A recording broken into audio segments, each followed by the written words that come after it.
This is an AR-15. Specifically, it is my AR-15. There are many like it, but this one is...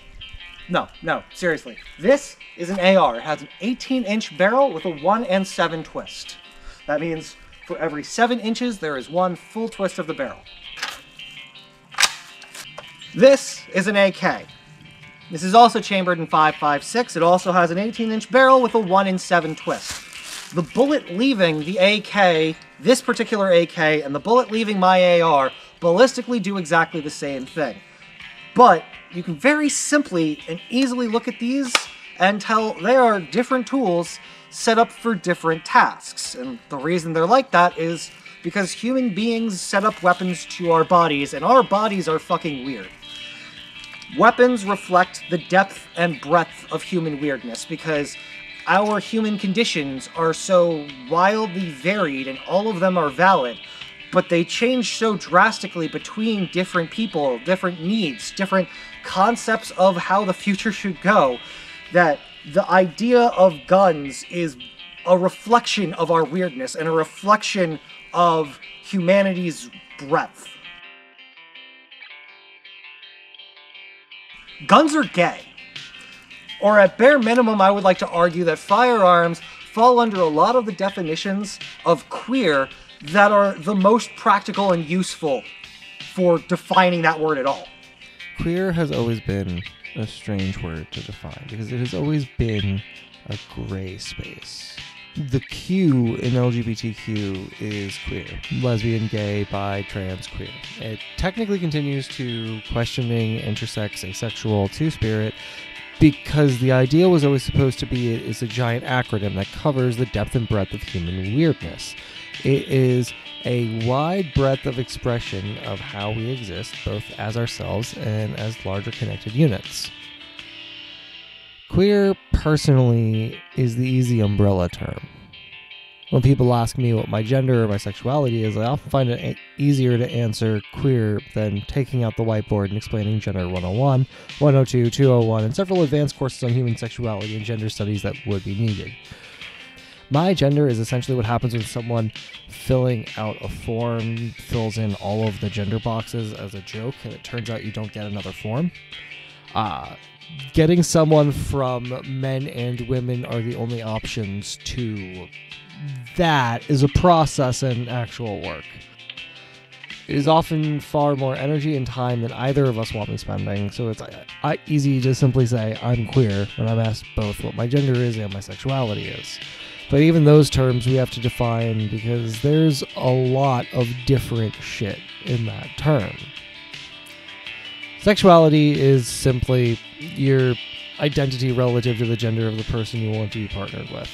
And gender is many things, a fuck being one of them, but regardless, gender is incredibly important because it defines a lot of who we are and how we exist in the world. One thing that exists in all queer identities is some deviation of gendered norms. Gay people are queer by their attraction to the same gender. Trans and non-binary folk have an identity that challenges the gender that was assigned to them, and asexuality means you're attracted to zero genders. However, all of those are essentially a gendered minority. The intersection of queerness and disability is a perfect example. There are a lot of different data sets, but at least one shows that 50% of trans women have a disability of some kind. While there's another that shows that 25% of the population has a chronic disability, while 35% of the queer population has a chronic disability. And not only is there an overlap between the numbers of the population, there are many who would argue that disability is inherently queer in and of itself, that those who are disabled have queer dating experiences and queer relationships with their bodies and with the world. Isabel Fall wrote a fantastic story that sadly some people misunderstood and chased her off the internet as a result of. The internet sucks. To be fair, the first time I heard the title of the story, I reacted negatively myself. It's a meme that has been used repeatedly to mock queer folk, and not knowing anything else about this person who turned out to be trans herself, discovering there was a story entitled "I Sexually Identify as an Attack Helicopter" made me not read it for years. but I truly wish I had, as it ended up being formative for me. In it, she presents the idea that gender is a liminal thing that can change over time. It's a thing that has utility, and that importantly, you'll be able to tell when you are right, naturally and strongly. She goes into how passing is a thing that isn't unique to the trans experience, that everyone has their own moments of gender euphoria. To be yourself well is the wholest and best feeling that anyone has ever felt. She writes about how this has real, powerful utility through the lens of science fiction and a potential future of militaries accepting queerness as a military tool. God, I need to do an analysis of this story. I need to do an analysis of just this story. This grip is referred to as the dong by the firearm community. And on the one hand, the fact that there are some men who love gripping a nice hard dong and pulling it close to their face helps spray where they want, and they're talking about shooting their AK, just screams big gay energy for a reason I can't put my finger-shaped flesh on. But on the other hand, the dislike of the dong grip by many speaks to a big part of what I want to actually get to with this video. Guns are often designed for a 6'2", 250-pound brick of hard flesh that we normally point to and go, that's a soldier. The dong grip works great for helping that guy with those long-ass arms. But even when the Romanian army fielded them, they were controversial, as if you were particularly wide or had relatively large hands, it was basically couldn't comfortably use it. Nadia Cho wrote an article you should read. The link for it will be in the description below. Here's her definition of queer. Being queer is first and foremost a state of mind. It is a worldview characterized by acceptance, through which one embraces and validates all the unique, unconventional ways that individuals express themselves, particularly with respect to gender and sexual orientation. It is about acknowledging the infinite number of complex fluid identities that exist outside the limited, dualistic categories considered legitimate by society. Imagine your average soldier, the equivalent of the one who grabbed his dong and liked it. You can imagine without having to think too hard about him passing. The situation where he fits well. You can think about moments where he clearly is gelling with the things that make him who he is, including the things that make him a man and the things that add up to his existence as a soldier. To a trans person, this has a specific name: gender euphoria. I would argue that experience isn't uniquely trans. It's just a thing that cis folk haven't needed language for describing. It feels like a natural state of being. Imagine that same soldier in that same conflict, but remove his gun.